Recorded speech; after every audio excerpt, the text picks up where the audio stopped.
विद्यार्थीଙ୍କ ପାଇଁ ସାଧାରଣ ଜ୍ଞାନ ପ୍ରସ୍ତୁତି ବିଚାର କ୍ରାନ୍ତି ଦୂତ ଓଡ଼ିଆ ଗାୟତ୍ରୀ ପରିବାର। ଭାରତର ଜାତୀୟ ସଙ୍ଗୀତ। 1. ଭାରତର ଜାତୀୟ ସଙ୍ଗୀତ କ'ଣ? ଜନଗଣ ମନ। 2. ଏହି ଗୀତକୁ କିଏ ଲେଖିଥିଲେ? ରବୀନ୍ଦ୍ରନାଥ ଠାକୁର। 3. ଏହା ପ୍ରଥମେ କେଉଁ ଭାଷାରେ ଲେଖା ହୋଇଥିଲା? ବଙ୍ଗଳା ଭାଷାରେ। 4.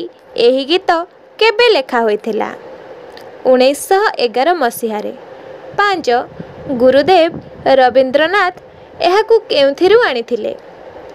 ନିଜ ରଚିତ ଭାରତ ହୋ ଭାଗ୍ୟ ବିଧାତାରୁ। 6. ଏହି ଗୀତକୁ ଗାନ କରିବାକୁ କେତେ ସମୟ ଲାଗେ? 52 ସେକେଣ୍ଡ। 7. ଏହାକୁ ଗାନ କରିବା ସମୟରେ ଆମକୁ କ'ଣ କରିବାକୁ ହୁଏ? ସାବଧାନ ମୁଦ୍ରାରେ ଛିଡ଼ା ହେବାକୁ ପଡ଼େ। 8. ଏହି ଗୀତର ଅନ୍ୟ କ'ଣ ନିୟମ ରହିଛି? ଏହାକୁ ଠିକ୍ ଭାବେ ଉଚ୍ଚାରଣ କରିବା ଦରକାର। 9. ଏଥିରେ କେଉଁ ଦୁଇଟି ନଦୀର ନାମ କୁହାଯାଇଛି? ଗଙ୍ଗା ଓ ଯମୁନା।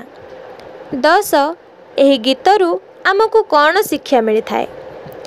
ଏଥିରୁ ଆମକୁ ଦେଶପ୍ରେମ, ଇତିହାସ, ସଭ୍ୟତା, ସଂସ୍କୃତି ଓ ପ୍ରଜ୍ଞା ଆଦିର ଶିକ୍ଷା ମିଳିଥାଏ। ଧନ୍ୟବାଦ। विचार क्रांति दूत यूट्यूब ओडिया चैनल को सब्सक्राइब करिया सह परवर्ती वीडियो प्राप्त करिया पई बेल आइकन दबांतु एवं विचार क्रांति दूत ओडिया फेसबुक पेज सह जोड़ी हुंतु। धन्यवाद।